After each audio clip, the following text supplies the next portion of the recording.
Welcome everyone to the Monday plenaries. We're going to have 4 exciting talks today. First up is Ivo Weevers. He's been with Canonical for 5 months now. He's the head of design. He's a very approachable, very nice guy, so make sure you grab him afterwards. And he's going to talk about design and community.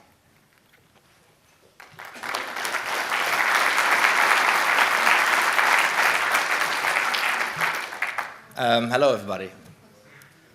This is very impressive to stand here, I must say. I've been very excited to be here. I'm very excited to work on Ubuntu. And I want to tell you a little story about why.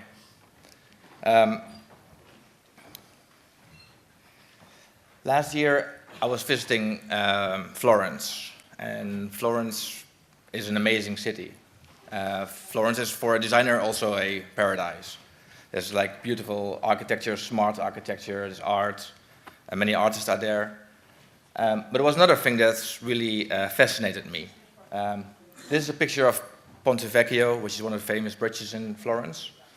And on the bars of the bridge, this is a picture I took. There are many padlocks locked to the bar.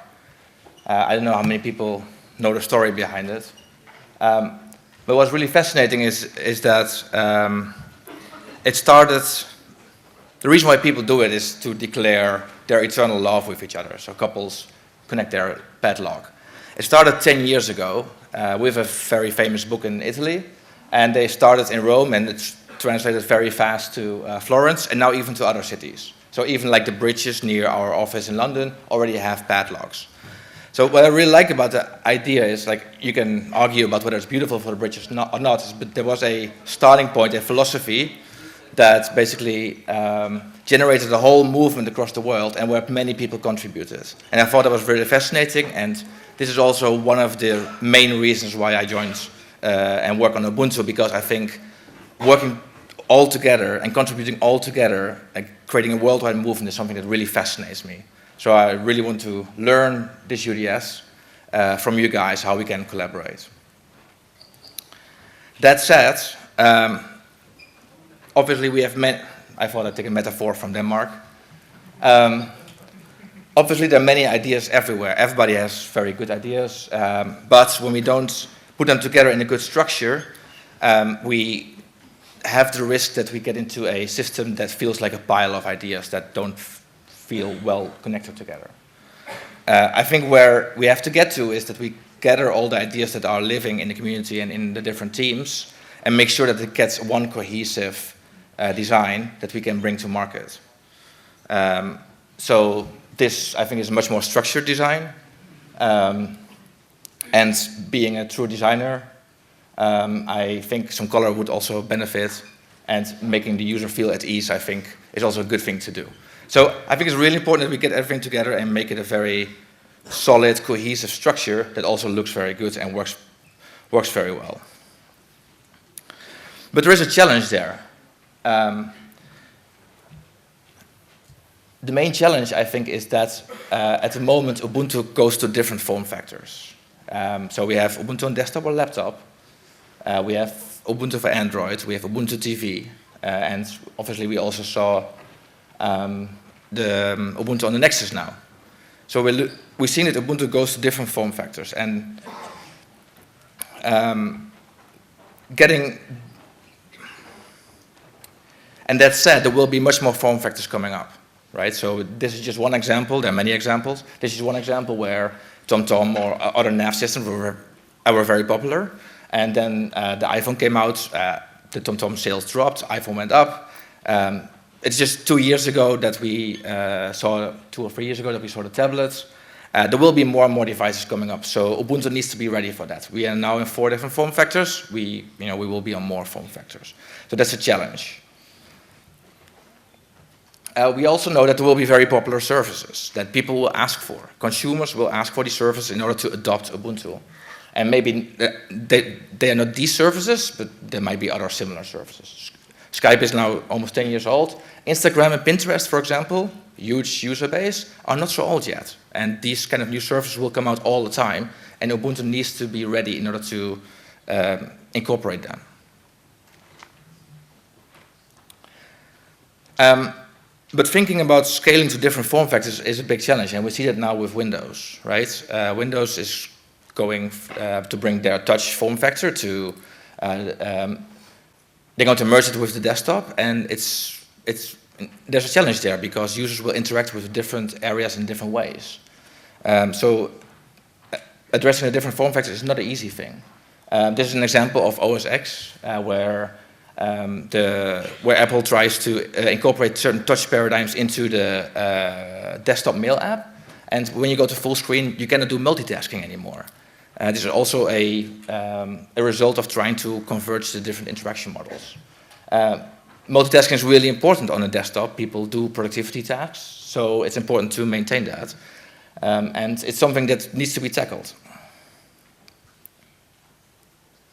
So we are used to designing for individual products, and I think where we really need to get to is to start designing for systems.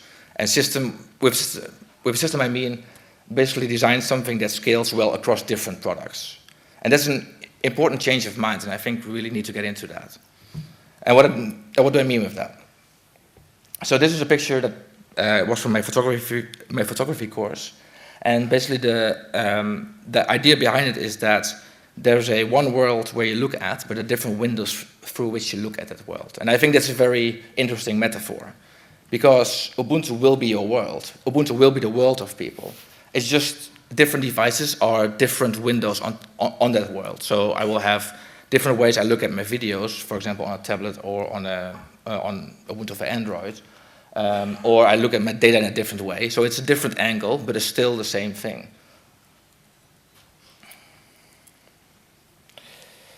I think Ubuntu, with the design team, we did analysis of the different platforms, and in order to scale to different form factors, Ubuntu is really the best positioned. Other platforms, I think, are struggling to bring a very good experience on all the form factors, and I think Ubuntu is really in a strong position to drive that. So one way to look at it, and this is basically some work that we've done with some designers in the design team, with Oren, Mika, and Callum, for example. And basically, the approach that we lay out here is that we basically will have a system, a base set, that is the basis for all the form factors. And every form factor will be adjusted for a certain purpose. I use TV for a different reason than I use a desktop, right? I'm trying to be productive on a desktop. I want to relax when I'm watching TV. So the way the user experiences certain things is optimized for that form factor. So the purpose is different, but the underlying base set, from a design point of view, can all be the same. So for example, certain platform features like notifications, your cloud integration, navigation, layouts, UI components, they can all be a base set that scales everywhere. But when we want to adjust the experience for the different form factors, that's something that is optimized for the individual form factor. So for example, on a phone, I like to maybe share very quick. On a tablet, I might also want to share, but maybe it's not the most prominent feature in the user interface. Or on a TV, for example, the TV guide is very important, right? So we still use the same base set, we just optimize the experience for the individual form factors. And the way we can do that is by getting a very strong design system in place. And a design system has multiple components. So for example, it has navigation components, it has layout components, content, how does content scale across different areas. It has interaction ways that can translate it to different form factors, and also the visuals basically can translate well across different form factors. So it's important to have a system in place in which all these different ideas that we have everywhere in the community can feed into, so that we can create a basis that scales across all form factors. And for example, when we have a new service or there's a new form factor coming in, Ubuntu scales very nicely and very well across different form factors.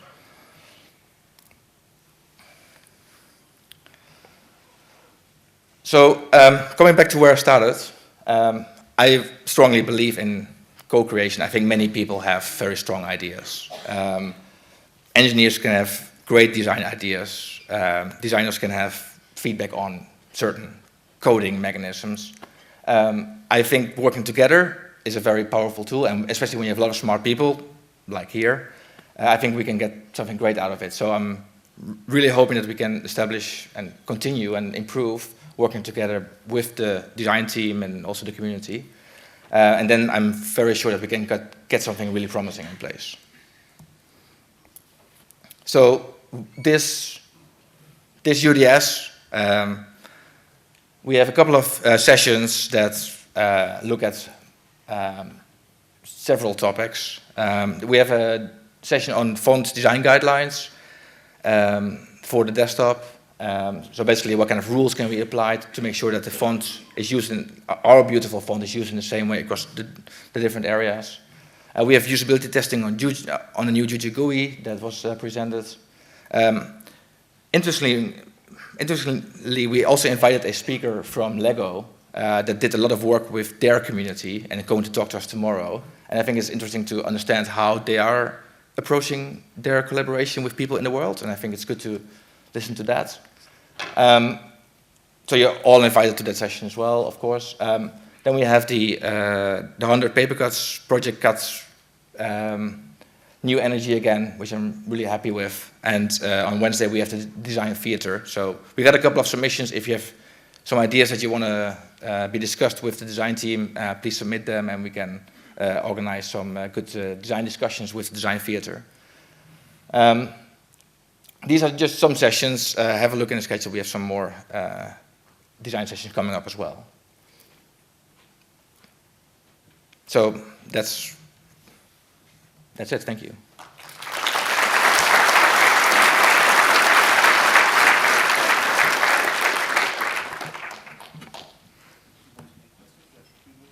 Oh, apparently we have 3 minutes left, so if there are any questions. I'm here the whole week, so if you, please come up and we can have a chat. What can we do with the on-screen keyboard? The on-screen keyboard input methods for the various designs, not just the visuals. Sorry? So the question is, what can we do with the on-screen keyboard? Yeah, or other input methods, not just the visual. Right. I think input methods are the way the user inputs certain things is a area that we can explore much more. Like getting the on-screen keyboard now working really well, for example, on the Nexus, I think is something that there's a session for that even. You're perfect. And I think looking at new input methods is something definitely that is very interesting and we should focus on as well. Thank you.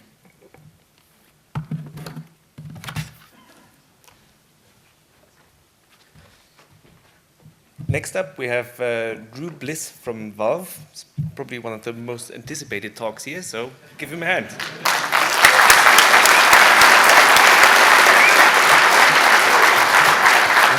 Thank you, thank you. Thank you, Canonical, for giving me a chance to come and talk here. It's great to hear the enthusiasm that everybody has. I wanted to just give a little bit of background about Valve and Steam. I assume people know all this, but kind of bear with me. It hopefully builds. Valve started out as a company with the sole purpose, which was to write games for PCs. And so it's been very successful. If you've played Half-Life or Portal or Left 4 Dead, you've played a Valve game. And one of the things that Valve had always wanted to do was to have a good customer connection, right? We wanted to make sure that the games were moddable, that there was a longer lifetime for the game than simply a retail release followed by sales and then taper off to irrelevance. So Valve has always been very interested in allowing people to add content, modify the games, extend the game's lifetime. And one of the things that came out of that was the original version of Steam.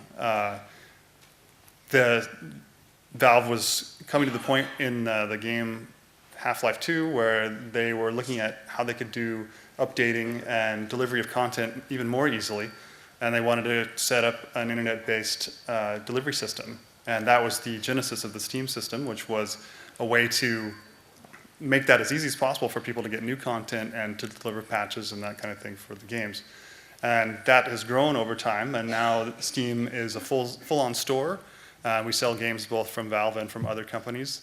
It's a community. We have a great deal of community content. Everybody has a Steam identity. You have achievements and tracking of your personal stats. You can have friends and all that kind of stuff. There is a workshop, which is an area where people can create items and contribute them into the workshop. So for instance, modifications can be put in the workshop. Skyrim, which is not a Valve game, but they used Valve services to deliver modifications for Skyrim. And so you can put those, actually end users can create modifications and put them into the workshop, and then they're shared around amongst the community. So Valve has turned Steam into, well, I want to say comprehensive. It's not entirely comprehensive, but a fairly complete content service where we can deliver all sorts of things, patches, modifications, updates, new games, both from Valve and from other companies. And one of the things that has really helped Valve there is that open platforms really enabled Steam to exist. When Microsoft, back in the day, had no issue with Valve setting up Steam. And so if Valve had tried to do Steam nowadays, it would be probably impossible to do. So looking at the way the world is going, where you see Apple, of course, has completely controlled their system, and Microsoft is setting up the Windows App Store, and Windows 8 looks like it will, at least part of Windows 8 will be controlled entirely by the Microsoft App Store. Steam, both in the store aspect and in the content delivery aspect, is going to be a little bit harder to do. So we want to continue developing on open platforms, and so we're looking around, and obviously Linux has become a very viable alternate platform. So we are now looking into doing Steam for Linux and supporting as many of our Steam platform games for Linux as we can. The work is ongoing right now, and the Steam client is essentially running on Ubuntu, and we have a number of partners that are starting to port games, and we're actually very happy with the progress that has been made there. Now, people, of course, have different theories as to whether this is just some play to take over Linux as a Valve-ish thing or something like that. But really, we do, like I said, Steam and Valve have always been strong supporters of open platforms. And there is an element of this purely that we want to give, or we want to remove one roadblock that people have with Linux usage and keep the open platform alive, right? If Microsoft goes the way Apple has, and Windows and Macintosh are both completely closed ecosystems, then really Linux is the best alternative for everybody. So we want to help that be as good a platform as possible. I mean, that helps us, it helps everybody. So there is some self-interest there, but also, like I said, we do have an interest just in giving back, in a sense, because Steam came around because we had an open platform with no requirements, and we want to make sure that people have that same opportunity in the future. The reason we chose Ubuntu as a way to start is obviously it's difficult to span all of Linux, the variations and everything with one particular development effort.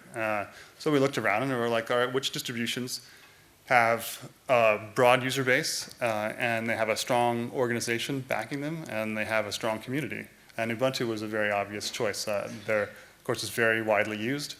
Canonical is great, a large company that is very interested in moving the platform forward and improving it. And then the community, all you guys, is very, very interested in it too. So Ubuntu was a very simple choice for us to make, and it's actually been going very well so far, and we're very happy with the cooperation with Canonical. And like I said, it's nice that I can come here and talk to everybody. So we will hope, or we are looking forward to that continuing in the future, that we keep everything going very smoothly.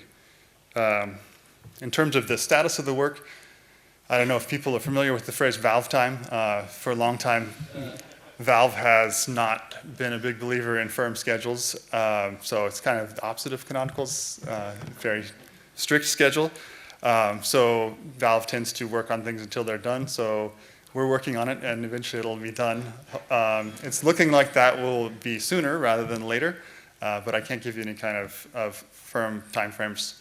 We are looking to start a partly closed beta, and that should happen relatively soon. And so as part of this conference, we're happy to announce that anybody who is signed up in Launchpad, so you have entered your email address into Launchpad as part of the UDS attendees, you will be given a key to enter the Steam beta.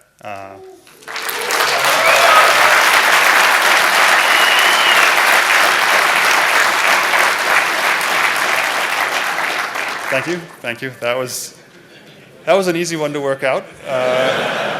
I've heard it discussed in the halls all day today, so I think most people kind of expect it. But it's a great way to get more users that we know are committed to the platform to actually try things out and test the games and see how things are working. The only thing that I have to say there too is that is of course something that is going to come out when it's ready. So you'll get an email from Canonical with your key when Valve actually gets around to finishing things up. And again, hopefully that will happen sooner rather than later, and we won't be in 2013 before you guys actually get your keys.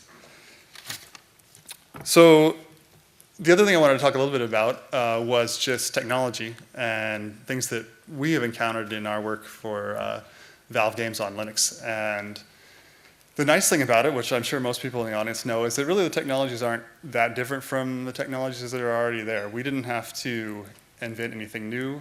We use OpenGL for our rendering, which everybody else does too. We use the existing audio stacks, Pulse Audio, OpenAL. Really, it was very nice because we came to Linux and it has what we need. The input support is there. People have done a lot of the work already. So when we came in, it was really just a matter of, okay, how do we plug this into the Steam client? And then games also on porting work. Left 4 Dead 2 was the original title that we were doing porting work to Linux. We were able to pick up things like SDL, and that wraps a lot of things on all platforms, but we were able to drop that into the game and very quickly get support for sound and input devices working and windowing with very little effort. So if you guys are interested in doing things, and again, like I said, you probably already know this, but really the things that you're probably already working with day to day are the things that you need for a Valve Linux Steam game, or a Linux Steam game, not a Valve game. Right? It's just the regular technologies that you're using, and then send it off to Steam, and we'll wrap it up, and hopefully we'll sell it, and everybody will make a whole lot of money. So I think I have a time for a few questions. So anybody have a question? Right here. Do you have any plans for ARM? So yes, and that's a reasonable question. We do not have any concrete plans for ARM, not because we don't think ARM is useful. It's just that we're trying to get the x86 stuff to work first. And our whole back catalog is x86. So in terms of existing content, it will be x86 only. We're definitely not thinking about anything like binary translation or trying to run old games on ARM. But people doing new games, as we move forward, definitely I would think ARM would be a useful platform. It would be awesome to be able to play your games on my tablet. Yes. Ubuntu runs them. Yes, and so we will definitely look at it, but it will probably not be part of the initial launch just because we're limited with what we have. Here, other side. Mikro habe ich schon. I was wondering what's the here. Sorry. Yeah. Sorry. What's Valve's plan for supporting the SDK once more games have been ported, and I guess internally the SDK already runs on Ubuntu. For example, independent developers who want to use the Source engine to start working on new Steam or Source engine based games. Is there any plan for that? Yes, we will be, essentially it will be the same as Windows. The SDK materials will be available. The same number of versions of the SDK and such, like there obviously over years have been multiple versions of the Source engine have come out, and people use different ones for different mods and that kind of thing. There won't be the same full set of them for Linux. We are essentially starting with we did choose Left 4 Dead 2, which is a little bit of an older version. But then after that, we'll probably focus on some of the newer games. So then newer versions of the Source Engine will come out with SDKs. But we definitely want to support all the different kinds of development you can do with full-on games of your own, Source Engine-based games, the regular Steam SDK for Steam services, cloud things, that will all be available for Linux also. Will you be making a distinction between independent or free open source games and commercial developers in terms of the SDK is, well, for free, or there's a more complex or more sophisticated version with probably more examples and documentation for commercial developers, or will it just be the same set for everybody? As far as I haven't talked to anybody specifically about that. But as far as I know, there's only one SDK, and I think it's already free. There's a Source Engine license. Yeah, no, sure, I know, but in terms of developing or just developing additional content for existing games, I'm not that familiar with the Source Engine itself. So just for somebody who does a mod for a game that's available and wants to put that in the workshop, just new content. So for those people, it will be just free of charge. Yes, as far as I know, we don't have plans to charge for any of our regular SDK materials. Okay, that's great, thanks. I will qualify that I'm an engineer, not a business person, so.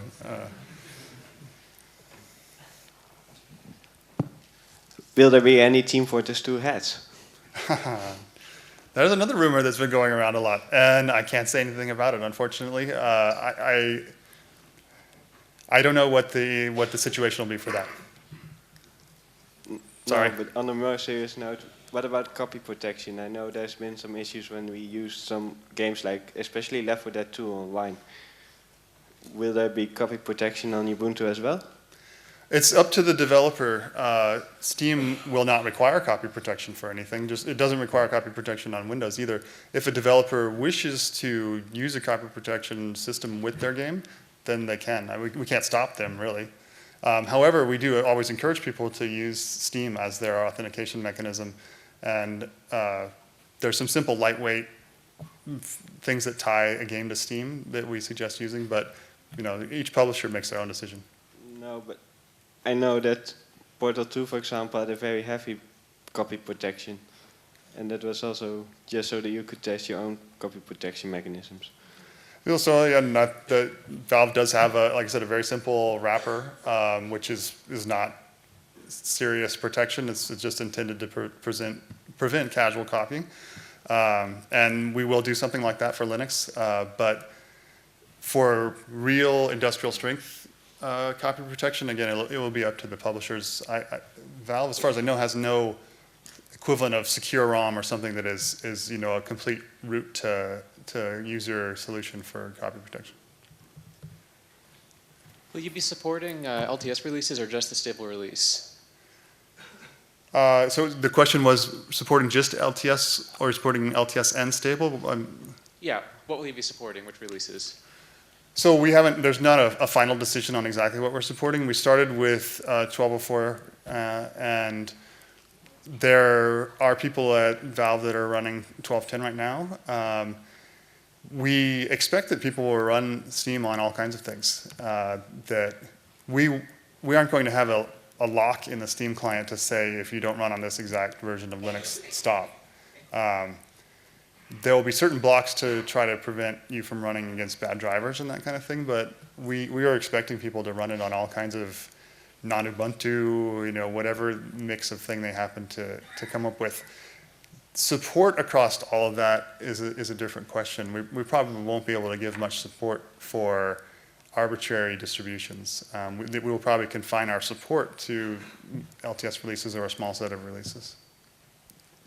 Will there be any testing program for graphics drivers available from Steam or Valve, or will it be a public one, or will it only be through companies that do deals with Valve directly? So testing of performance or functionality or? Yeah, everything. Testing, performance, correction, and all that. So I don't think that Valve will do anything formal itself. Obviously the games, just like on Windows, support time demo modes and that kind of stuff that people can use for performance benchmarking. And we will support something similar for Linux. I mean, time demo will just run. So people can build tests, but Valve will not be the gatekeeper for the graphics drivers. It will be the hardware vendor's responsibility still to do their own testing and to not put out junk. So hopefully, since they have put out junk in the past, hopefully they'll be better about it in the future. Okay. Thank you.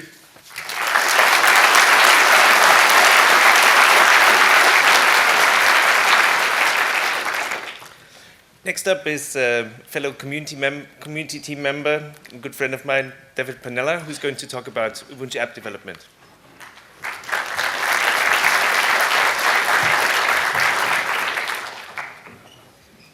So hello everyone.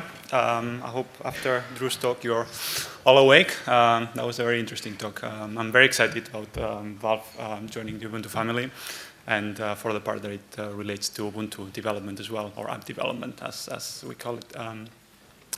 For those of you who don't know me, I'm David Planella. I'm a member of the community team at Canonical, and I work as the Ubuntu app developer liaison.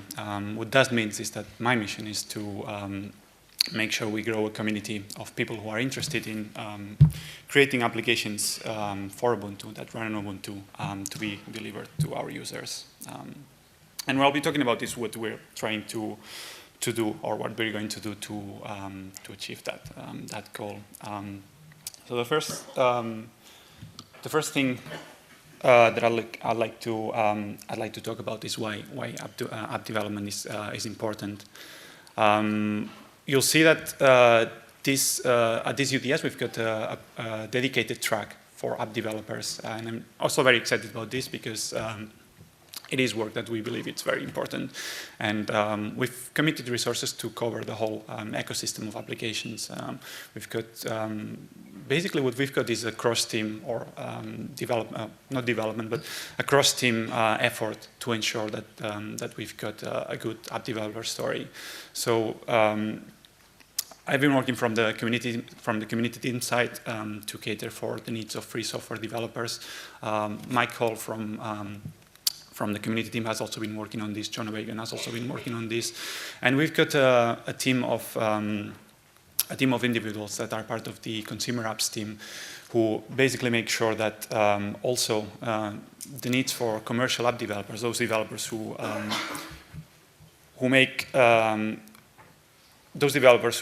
make a living out of selling their applications, are also well catered into the software center, and that they get their applications in Ubuntu. So going in more detail, what we want to do is we want to make Ubuntu an attractive platform for developers to deliver their apps, so that it is also an attractive OS for users to actually consume those apps.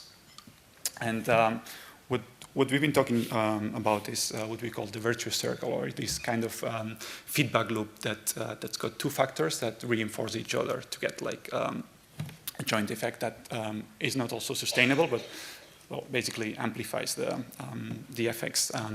So we want to have more applications. We want to have more app developers, as I was saying, to target Ubuntu. And as a consequence of that, we want to provide users a rich set of applications to basically make their experience, their Ubuntu experience, much more exciting. So in short, what we want is to have a vibrant, rich, succulent, juicy set of applications. Because, yeah, there's no talk that it's worth. We are the vegetable slide. And what we want to ensure is that, I mean, we do have a good story in terms of delivering those apps to users. I think everyone here in the audience is familiar with the software center. That's basically how we get applications in the hands of millions of users. What I want to talk more about is the part where we make it easy, or make it seamless for app developers to deliver their apps, and more in particular from the free software side. So we want to have fresh content. We want to have new applications every time. We've got quite a lot of applications in the repositories in Ubuntu. I mean, we're not. It's not that we don't have applications. We've got 25,000, 15,000, I don't know, lots of them. But we want to have these applications updated often. We want to have new content. And as I say, we've been working with a set of teams within Canonical and also in the wider Ubuntu community to achieve that goal. And the thing that I wanted to talk just briefly is what we've done so far to ensure that we've got a good story for app development in Ubuntu. So we've got different sets of initiatives. We've got the app developer site on developer.ubuntu.com. Many of you will be familiar with. That's a central resource where app developers or anyone who wants to create, distribute, and basically learn more about developing apps for Ubuntu can find all their needs. So that's something that we launched a couple of cycles ago. We've got also My Apps, which is part of developer.ubuntu.com, but it's in its own. It's a resource to enable app developers to submit their apps online in a very easy way. So they can just upload their app, description, screenshots, videos, any way you want to market your app, and then they get their applications packaged, or they get assistance in getting their applications packaged and then distributed to the software system, to the software center.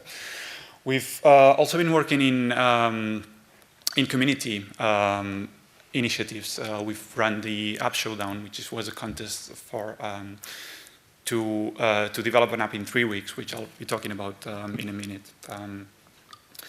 In terms of developer.ubuntu.com, the work that we've been doing, and I think that's mostly related to last cycle, we've been bringing in new content. We've got a feed of news, new tutorials. We've been putting API documentation on the site for anyone to be able to learn how to integrate better with Ubuntu.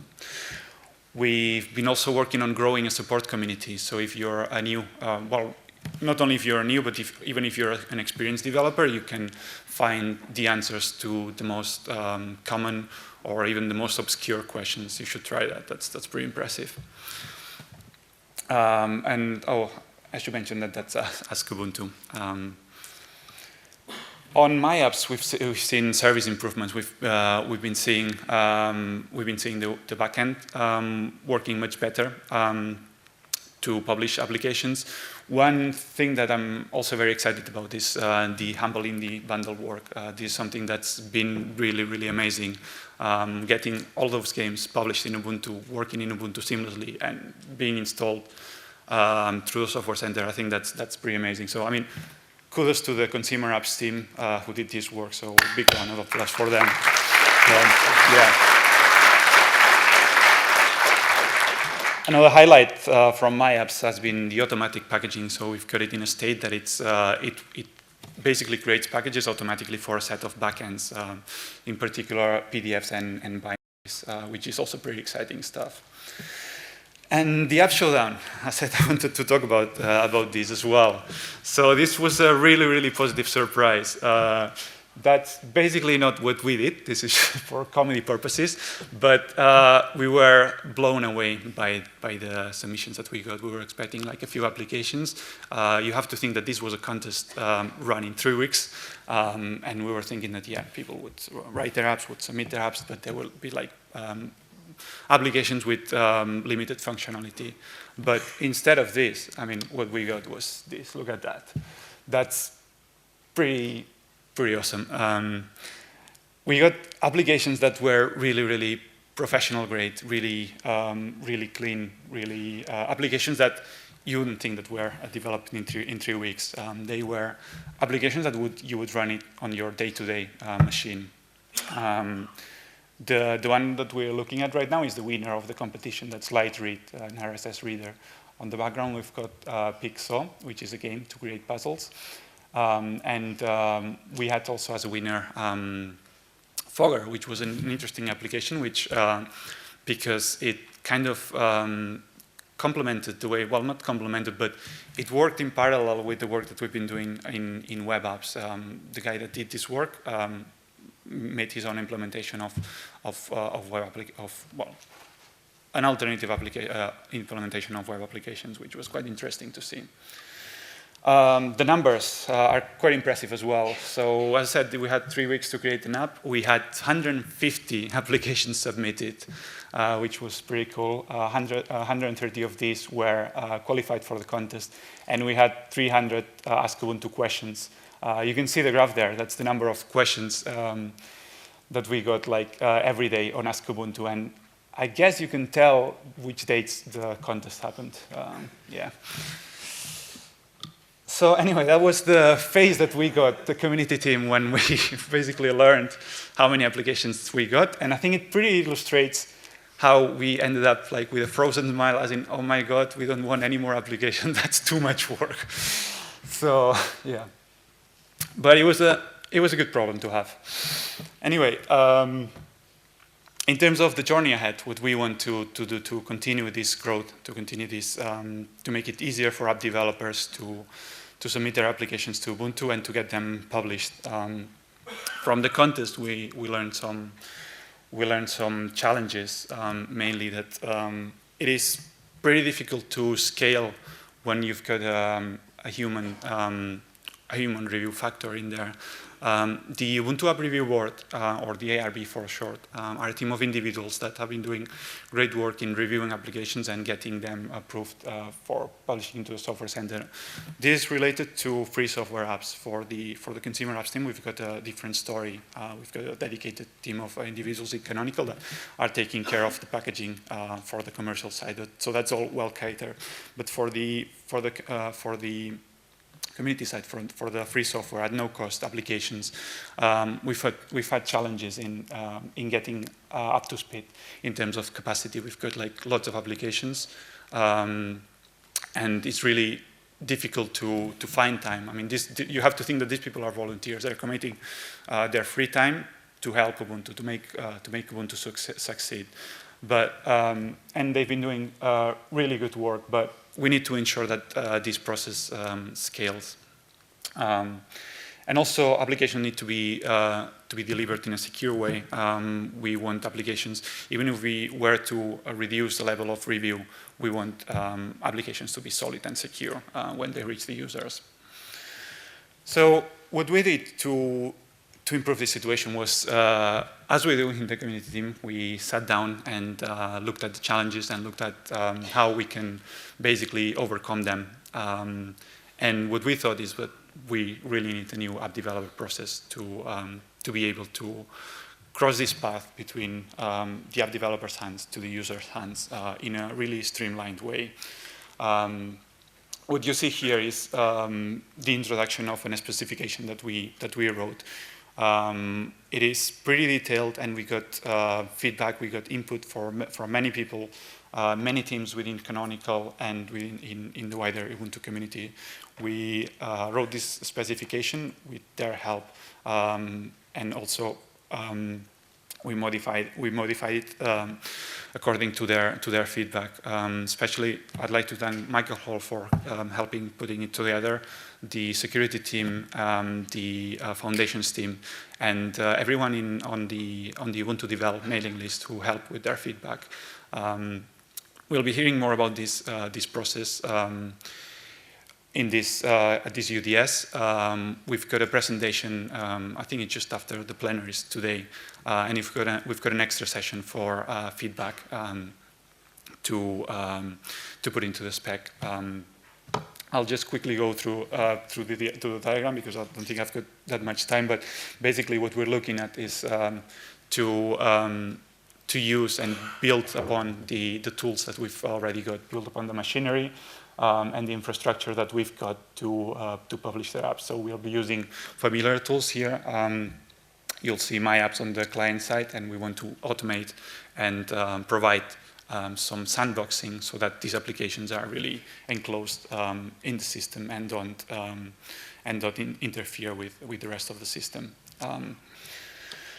The 1304 goals, this is basically what you'll see at this UDS. So we will continue the app developer community growth. This means more content in developer.ubuntu.com. We want to have more tutorials, more snippets, and a video section in there so that developers find the resources that they need very easily. We will be working on a new online API documentation resource as part of the developer of Ubuntu.com. In terms of the app developer upload process, some of the work will be put on this cycle, but this is a long journey. It's going to take a few cycles to basically implement on all this. And if you heard Mark Shuttlesworth talk earlier on, you know what the focus is instead these cycles. So yeah, let me just tell you where you can find all the information. This UDS on the app developer track, just find it on Summit. You can scan the QR code if you want, and I'll just be quick and say thanks a lot to everyone. You rock. I mean, together we do great stuff, and with your help, we will make a really great app developer story in Ubuntu. Thank you very much.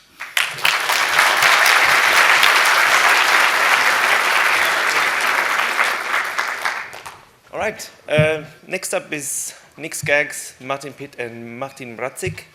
And we're going to talk, and myself, and we're going to talk about the automated testing community in Ubuntu. All right, so Nick and I are going to start. When we think about Ubuntu, we often think about laptops, desktops, because that's what we use, what our parents use, our friends use. But Ubuntu is running in many other places as well. On servers, and the TV, the phone, the tablet. And testing is a good idea. So all of you have run into this before. It's a horrible problem to have. Most of the folks in here probably know how to fix it, but the casual user, it's a nightmare. This also isn't a solution. Just because we release often, do uploads often, that doesn't make it better. What we need is testing and lots of it.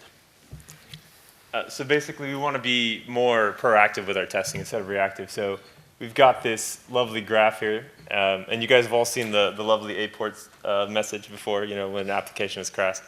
So that's great, and you can see the number of bugs that we've actually resolved is really high. Kudos to our underappreciated sometimes bug squad. If you guys want to give them a round of applause. Awesome work. Good stuff. But that's reactive, right? We'd rather, no one ever saw that screen. So what we're going to do today is bring up a few people and talk about some of the initiatives that we're doing going forward for testing. You know, there really isn't going to be a one-size-fits-all aspect of testing. There's not just going to be this magical solution. So we're going to come at it from a lot of different angles. You know, we're going to have integrated, continuous integration testing. We're going to show you some Jenkins screenshots and the things that we're doing. We've got a hardware lab running automated testing. We've got Martin now engaging with upstream so that we're running their testing and encouraging them to put more and more testing in place and providing tools to make it easier for application developers to include tests in their packages and to test for regressions and not release things that are broken.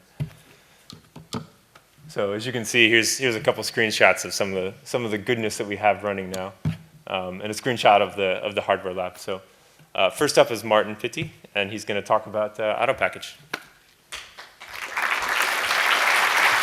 So, hello everyone. So I'm sure most of you have seen Colin Watson's announcement of the new upload world order for 13.04 and beyond, which will make sure that we never ever break the development release anymore. And we'll do this by handing out free Steam licenses to all the developers to make sure that they are busy with other things than breaking the archive. Oh, oops, no, sorry. Actually, we do this by ensuring that we stop uploading directly to the development release and instead put uploads into a staging area where we wait until they're built on all the architectures, we check that they do not create any uninstallability, and most importantly for this talk, we want to make sure that the package still actually works and doesn't break anything else. And this involves a system which we call auto package test, which means it's a set of tests that we run against the installed version of that package. So it's not just against the build tree that we run test trees doing package build, because that's useful, but it doesn't catch things like the library suddenly introduces a new API, which breaks another thing, or we're forgetting to ship a file on the package, which is important during runtime. We cannot detect things like this just from build time. So what we do is whenever we have a package in the staging area, we run its tests and also all the tests from its reverse dependencies. And only if they all succeed, then the package gets migrated automatically to the development release for the world to enjoy. So for example, if Sebastian uploads a new glib, we automatically run the test from PyG object to make sure that introspection still works with the new G object with the new glib. And likewise, since our installer is written in Python, we also run all the installer tests to make sure it still works with the new glib and the new introspection. And it's really very easy to get your tests into that system. So basically, you only have to add a couple of simple metadata to Debian test control. And then our Jenkins will automatically pick it up.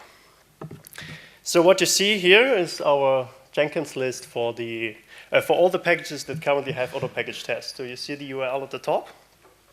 So you see all the packages that have existing tests, and you see their current status, if they work or they currently fail, and also when their status changed. And you can also click through all of them to see particular logs. So for example, this is Network Manager, which is currently failing. Hello, Matthew.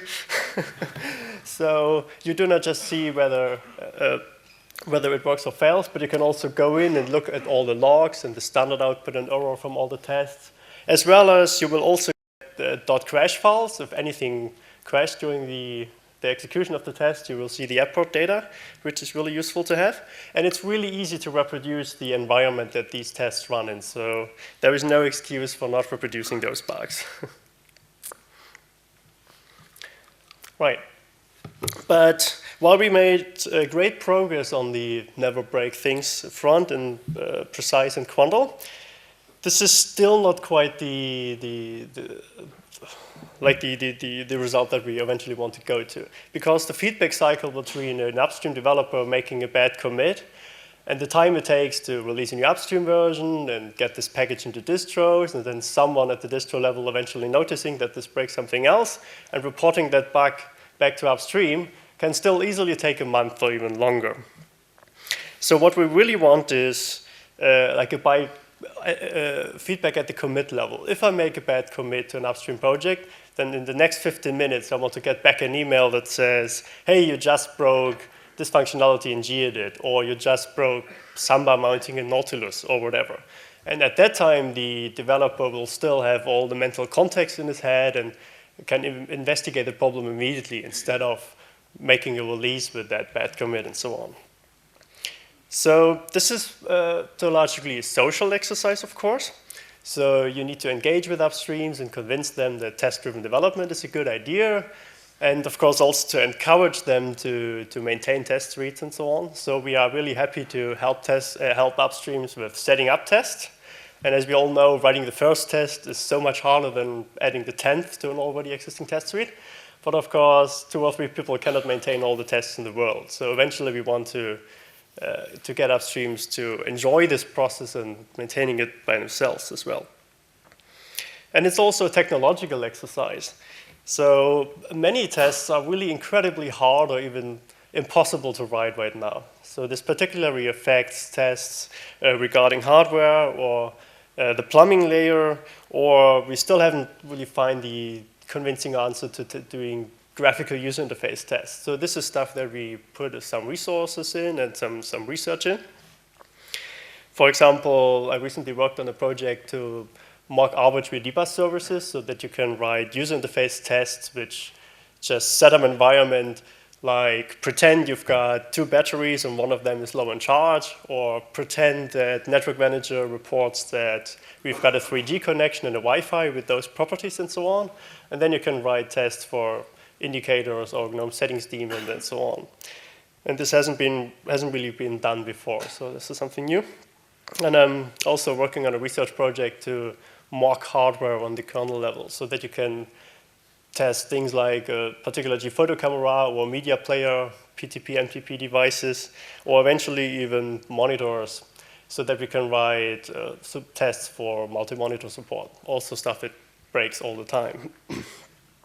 So we already have a couple of upstream tests written and got them upstream right now, so mostly in the plumbing layer and the desktop plumbing layer, because these are areas which apply to all form factors and also areas where regressions tend to not get noticed for a long time. So we broke media player handling in pretty much all the releases that we shipped before, so we really want to stop doing this. And of course also another thing that we are working on is actually running these tests regularly. So having tests is not enough. You also need to make sure that you run them often enough to give timely feedback. So we are currently setting up a system to run the entirety of GNOME and LibreOffice upstream Git heads and build them on the by-commit level, and then telling people about regressions there. And we're also planning to integrate Unity in that setup so that we have one common platform where we can run these tests on. Yeah, that's it. Thank you.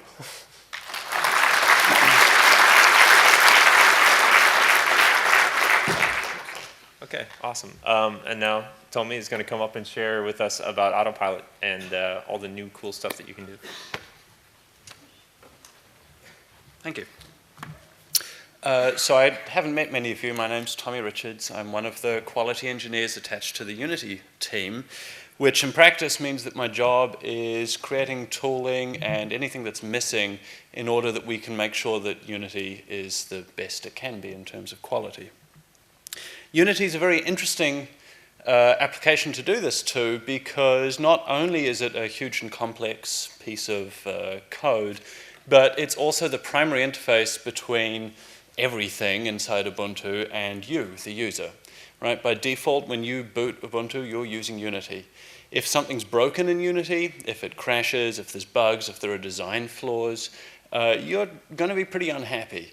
You're going to be a lot less happy than if there's problems in gedit or your email client.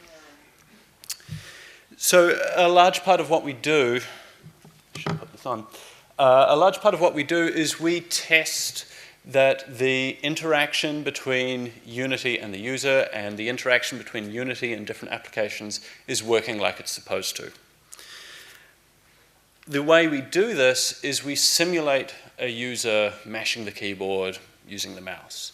So we're simulating user interactions with the operating system, and then we're verifying that Unity does what it's supposed to do. What this means is that we've developed essentially a tool for functional testing, right? We can write test cases. They're written in Python. They're wonderful to look at. They're a work of art. And what this gives us is a way to verify that, yes, these specifications that the design team have given us are actually working inside Unity. We also run all our tests inside Jenkins, so we can be assured day by day that things haven't regressed. This is pretty new. Not many people know this, but in the last cycle, we've worked very hard to make sure that we can take this Autopilot tool, which has been a huge success for us, and apply it to traditional applications as well. So if you're working on an application that's written in Qt 4, Qt 5, QML, or GTK, you can right now start writing very high-level functional tests for it. So there's no excuse to not be doing this right now. Getting involved in Autopilot and functional testing is a great opportunity to start contributing code to Unity, but also to some of the other applications that we have in the operating system right now. There's an Autopilot session on Wednesday. I can't really talk about Autopilot in a 5-minute segment because it's a huge beast and very complicated. But if you're at all interested or you have questions, you can either ask me when you see me floating around, or come along Wednesday morning and we'll try and answer all your questions. And if people have some code that they want to put under test, maybe we can help you do that. Thank you.